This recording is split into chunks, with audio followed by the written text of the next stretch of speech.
ഞാനിന്ന് വന്നിരിക്കുന്നത് ചെറുപയറും ക്യാരറ്റും കൊണ്ട് തയ്യാറാക്കാൻ പറ്റുന്ന വളരെ ഹെൽത്തി ആയിട്ടുള്ള 2 റെസിപ്പീസുമായിട്ടാണ്. ചെറുപയറിനും ക്യാരറ്റിനും ഒക്കെ ഒരുപാട് ആരോഗ്യ ഗുണങ്ങളുണ്ടെന്ന് എല്ലാവർക്കും അറിയാവുന്നതാണ്. ഈ ചൂട് കാലത്ത് ചെറുപയറും ക്യാരറ്റും ഒക്കെ കഴിക്കുന്നത് ഒരുപാട് നല്ലതാണ്. കുട്ടികൾക്കും മുതിർന്നവർക്കും ഒക്കെ ഒരുപോലെ ഇഷ്ടമാവുന്ന 2 റെസിപ്പീസാണ്. അപ്പോൾ ഇതിനായിട്ട് ഞാൻ 1/2 കപ്പ് ചെറുപയറാണ് എടുത്തിരിക്കുന്നത്.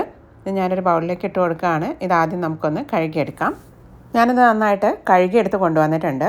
നമുക്കിത് ഡ്രൈ റോസ്റ്റ് ചെയ്തെടുക്കാനുള്ളതാണ്. അതുകൊണ്ട് തന്നെ ഇതിലുള്ള വെള്ളമൊക്കെ ഒന്ന് ആറിക്കിട്ടണം. ഞാനിതൊരു ടവലിലേക്ക് ഇട്ട് കൊടുക്കുകയാണ്. ഇനി നമുക്ക് ഇതുപോലെ ഒന്ന് ഒപ്പിയെടുക്കാം. ഒരുപാട് അങ്ങ് ഡ്രൈ ആക്കി എടുക്കേണ്ട ആവശ്യമില്ല. നമ്മളിത് പാനിലിട്ട് ചൂടാക്കുന്ന സമയത്ത് പെട്ടെന്ന് തന്നെ നമുക്കിത് ഡ്രൈ ആയിട്ട് കിട്ടും. ഇതുപോലെ 2-3 പ്രാവശ്യം ഒന്ന് ഒപ്പി കൊടുക്കുമ്പോഴേക്കും അധികമുള്ള വെള്ളമൊക്കെ ഒന്ന് വലിഞ്ഞ് കിട്ടും. ഇനി നമുക്ക് ഇത് ഒരു പാനിലേക്ക് ഇട്ട് കൊടുക്കാം. പാനിലിട്ട് ഒരു മീഡിയം ഫ്ലെയിമിൽ വെച്ച് ഞാനിതൊന്ന് റോസ്റ്റ് ചെയ്തെടുക്കുകയാണ്. കരിഞ്ഞു പോകാതെ ഒരു ലൈറ്റ് ബ്രൗൺ കളറായി വരുന്നത് വരെ നമുക്കിതൊന്ന് റോസ്റ്റ് ചെയ്തെടുക്കാം. ഇതിൻ്റെ കളറ് കുറേശ്ശെ ഒന്ന് മാറി തുടങ്ങുന്ന സമയത്ത് നമുക്കിതിലേക്ക് ഒരു 12-13 ബദാം ചേർത്ത് കൊടുക്കാം. കൂടുതൽ ചേർക്കാൻ ഇഷ്ടമുള്ളവർക്ക് കൂടുതൽ ചേർക്കാവുന്നതാണ് കേട്ടോ. ഞാനിപ്പോൾ ഒരു 13 ബദാമാണ് ഇതിലേക്ക് ചേർക്കുന്നത്.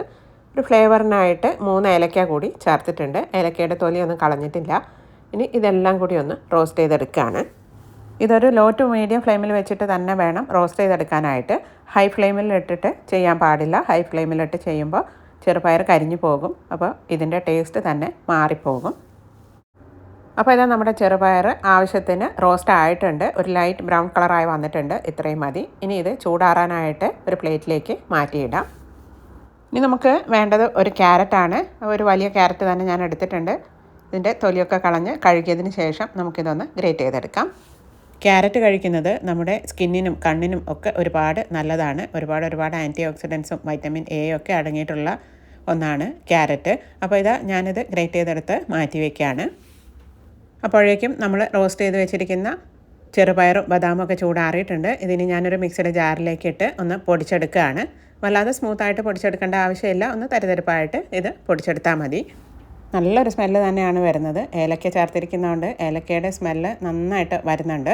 ഇതുപോലെ നമ്മൾ പൊടിച്ചെടുത്ത് വയ്ക്കുകയാണെങ്കിൽ 3 മാസം വരെ ഇത് കേടാകാതെ നമുക്കൊരു എയർ ടൈറ്റ് കണ്ടെയ്നറിൽ സൂക്ഷിക്കാവുന്നതാണ്. ഫ്രിഡ്ജിലൊന്നും വെക്കേണ്ട ആവശ്യമില്ല. പുറത്ത് തന്നെ നമുക്ക് സൂക്ഷിച്ച് വയ്ക്കാവുന്നതാണ്.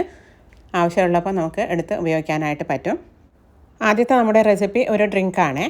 അതിനായിട്ട് ഈ ചെറുപയറിൻ്റെ പൊടി 2 ടേബിൾ സ്പൂൺ ഞാനൊരു പാത്രത്തിലേക്ക് ഇട്ട് കൊടുക്കുകയാണ്. കുട്ടികൾക്കും മുതിർന്നവർക്കും ഒക്കെ ഒരുപോലെ കഴിക്കാൻ പറ്റുന്ന വളരെ ഹെൽത്തി ആയിട്ടുള്ള നല്ല ടേസ്റ്റി ആയിട്ടുള്ള ഒരു ഡ്രിങ്കാണിത്.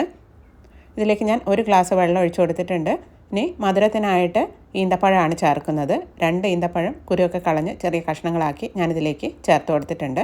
നന്നായിട്ട് തന്നെ ഇതൊന്ന് മിക്സ് ചെയ്തെടുക്കാം. ഡയബറ്റിക് ആയവർക്ക് ഈന്തപ്പഴം ഒഴിവാക്കാവുന്നതാണ്. നമ്മളിതിലേക്ക് ക്യാരറ്റും കൂടി ചേർക്കുന്നുണ്ട്. അതിൻ്റെ മധുരം മാത്രം മതിയെന്നുള്ളവർക്ക് അങ്ങനെയും കഴിക്കാവുന്നതാണ്. ഞാനിതിലേക്ക് 1/2 ഗ്ലാസ് വെള്ളം കൂടി ഒഴിച്ചു കൊടുത്തിട്ടുണ്ട്. ഇനി ഫ്ലെയിം ഓൺ ചെയ്ത് ഇത് നന്നായിട്ട് തന്നെ ഒന്ന് കുക്ക് ചെയ്തെടുക്കാം.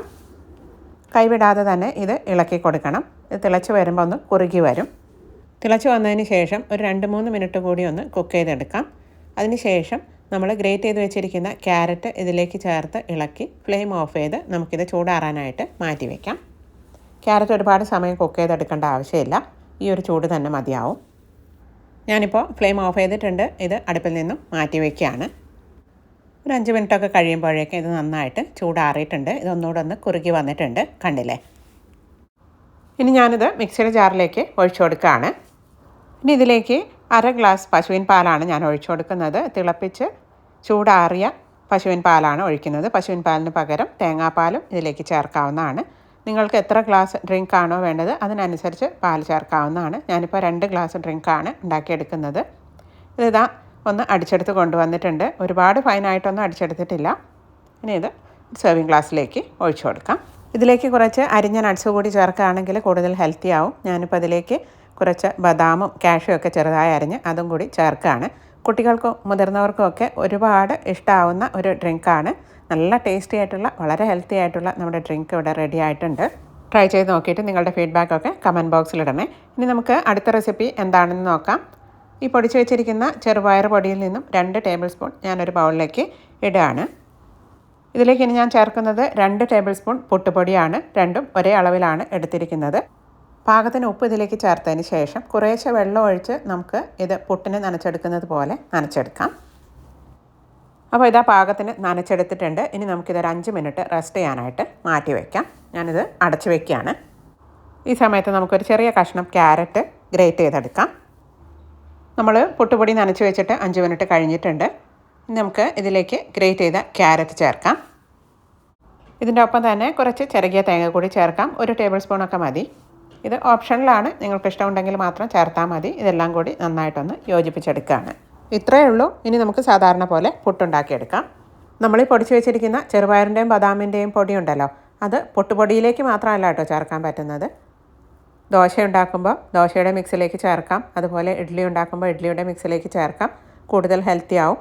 അതേപോലെ തന്നെ ചപ്പാത്തിക്ക് നമ്മൾ ഗോതമ്പ് പൊടി കുഴയ്ക്കുമ്പോൾ അതിലേക്കും ചേർത്ത് കുഴച്ചെടുക്കാവുന്നതാണ്.